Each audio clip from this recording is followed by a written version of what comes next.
Up next on Nittany Game Week is our Impact Interview segment. And if we hold ourselves to that standard to make an impact with our discussions, then it's imperative to have our next guest on the program. Tom, Jay, and I had the pleasure to speak with national college football writer Ivan Maisel in August in order to have him in this week's program. It's Suicide Prevention Month and Suicide Prevention Week. Ivan has written a book that will be released next month about his son that committed suicide. I Keep Trying to Catch His Eye is the title. And he begins our discussion with the reasons why he wrote about the family tragedy.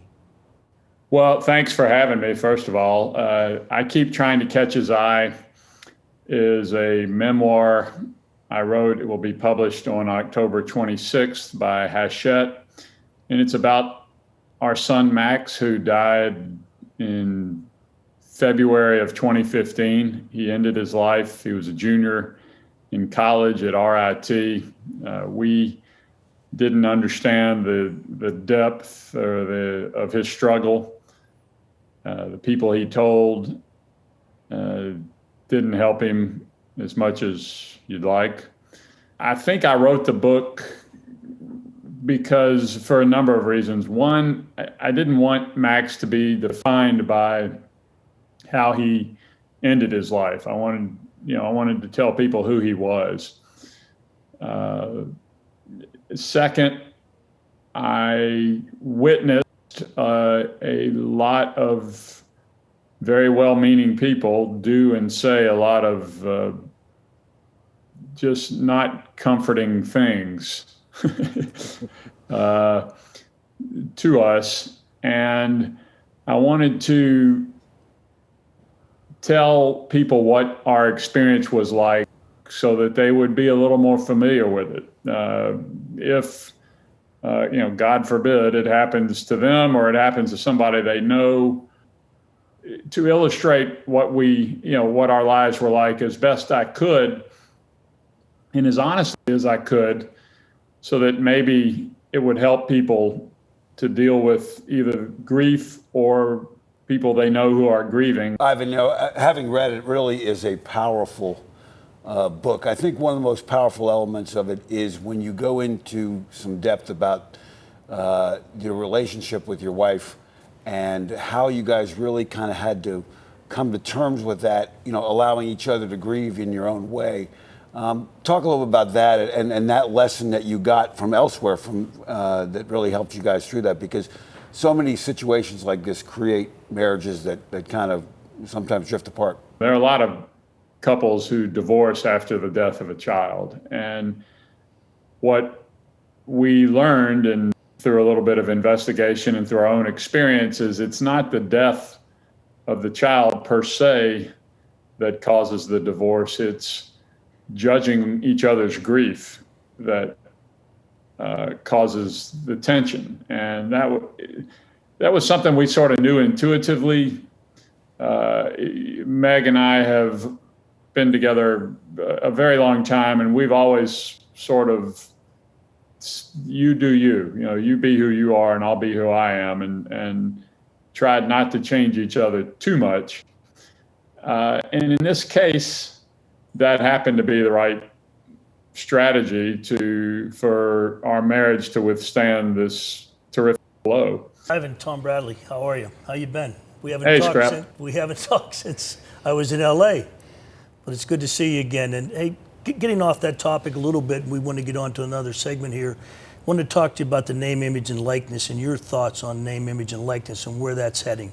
Well, what I thought of is that, the band at the University of Alabama is known as the $1 Million Band, so why wouldn't they have the $1 Million Quartet?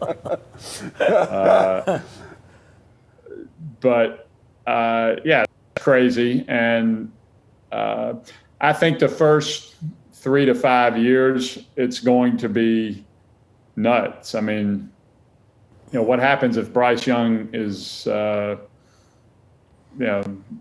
gets injured? What happens if he's not as effective as we all think he's going to be? There's a load of variables with this entire subject. And because of the inability of the NCAA to make any rules until they were at the drop dead last second.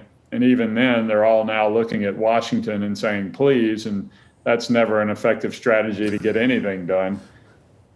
There's a lot of ready, fire, aim about this, about NIL. The rules are different from state to state, which in the NCAA has never been a favored solution to anything. And they only have themselves to blame. But specifically to the numbers, we've always heard that we would see much bigger numbers than we've dreamed, and it took us, 3 weeks to see one? So, yeah, I think it will only, I think a few will get a lot, and a lot will get a few. Ivan, please hang with us for 1 minute. We're going to step aside for the TV show to take a break. We will continue our interview with Ivan Maisel.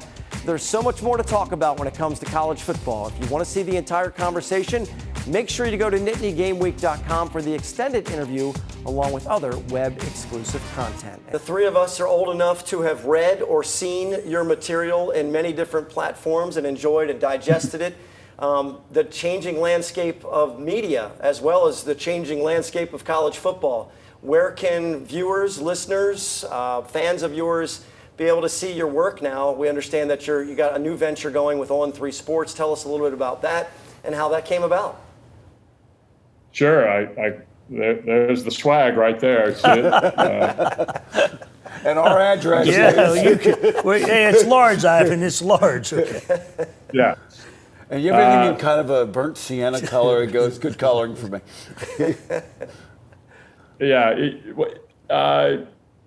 On3 Sports is the latest iteration of the business mind of Shannon Terry, who's a guy in Nashville who started Rivals.com, sold it to Yahoo. He started 247sports.com, sold it to CBS. And basically, he and his guys started calling me almost within a few days of when I put out there that ESPN was cutting me loose. And we talked over a matter of months.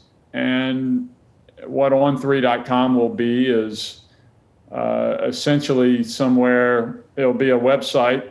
We intend it to be a website that will cover not only the news and tell the stories of college football, but also capture the spectacle of it.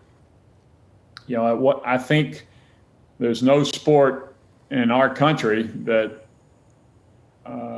passion is such an integral part of than college football on a large scale. I mean, I'm sure there are passionate fans in every sport, but there's not 105,000 that all agree to wear white on a Saturday night in Central PA.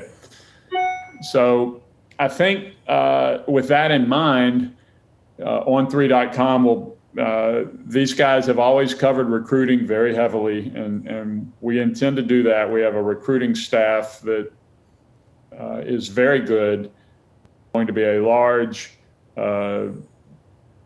trove of data of recruiting data, historical in nature, that we are going to roll out in a couple of months. That will just be a recruiting junkie's dream. There will be also, we are making deals either to purchase or just open avenues to a lot of team sites around the country, and we will have their copy and they will have ours. And then there will just be what I do and what I've done since I started covering the sport in 1987. We'll have a national staff. We are in the process of hiring. It's and going very slowly, of people who will tell stories, and that's what I do. I mean, we're going to cover the news. It's not going to be all happy talk, but we're also going to try to tell stories, both current and historical, of why we love college football so much. Well, speaking of college football and passionate fan bases, certainly Penn State is one of those in the Big Ten. Just in general, as in the run-up to the season, Where do you see, when you look at the Big Ten, who do you see coming out of that league? Hopefully you're going to say Penn State, but that's from a biased observer. But where do you see them coming out, and where do you see the Big Ten in terms of relative strength versus the other conferences coming up in 2021?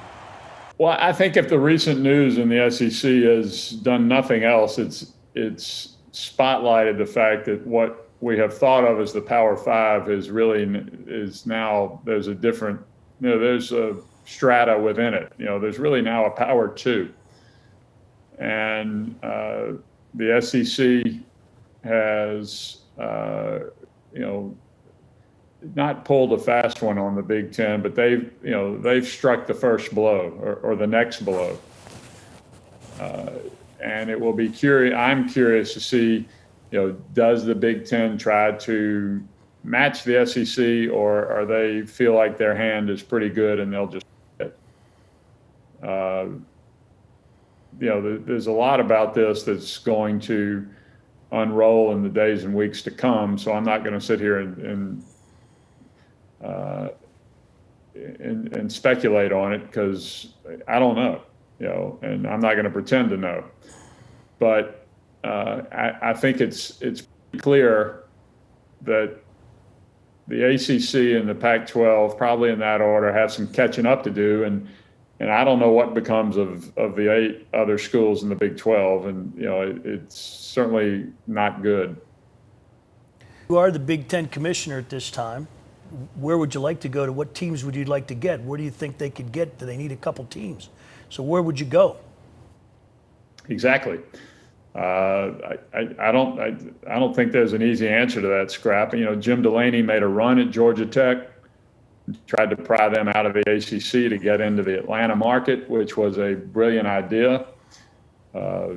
Just Georgia wasn't interested, and I think the ACC has sort of tied everybody down a little more securely since then. That's why I think, and I haven't stopped and gone to look to see if there are any AAU schools among the other 8 in the Big 12. Excuse me, but if there is, are they going to bring a share of revenue that would be worth the Big Ten to bring them in, worth it to the Big Ten to bring them in? Does if Kansas is in the AAU, does Kansas hoop make up for the vacuum that is Kansas football right now? Probably not, and strictly in dollars and cents. So I don't know where they would go.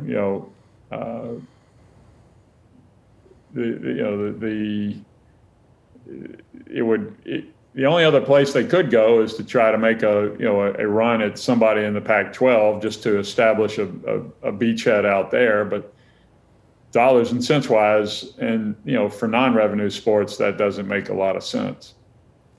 Well, Ivan, we really appreciate your time. We like to think we're pretty smart here, but most of the viewers probably know differently. Yeah. So we probably didn't ask you about something that you might want to let us know about. Is there anything that we didn't touch on that you wanted to convey to us today? I appreciate you asking me about the book. The pub date is October 26th. Hachette's the publisher. It's available for pre-order wherever you order your books, be that Amazon, Barnes & Noble, or an independent bookstore, and publishers pay attention to pre-orders. So if anybody's interested, I would ask them to do that. And having read it, I can tell you I can't recommend it strongly enough. It is really a beautiful, beautiful piece of writing, which is not surprising from you, Ivan. Yeah. All right, thanks, Ivan. We really appreciate it. I'm going to have these guys doing a lot of offense and defense talk. So occasionally I'll have to interject and stop them and keep things flowing. But thanks so much for joining us. We really appreciate it. Oh, it's fun. Good to hear y'all's voices.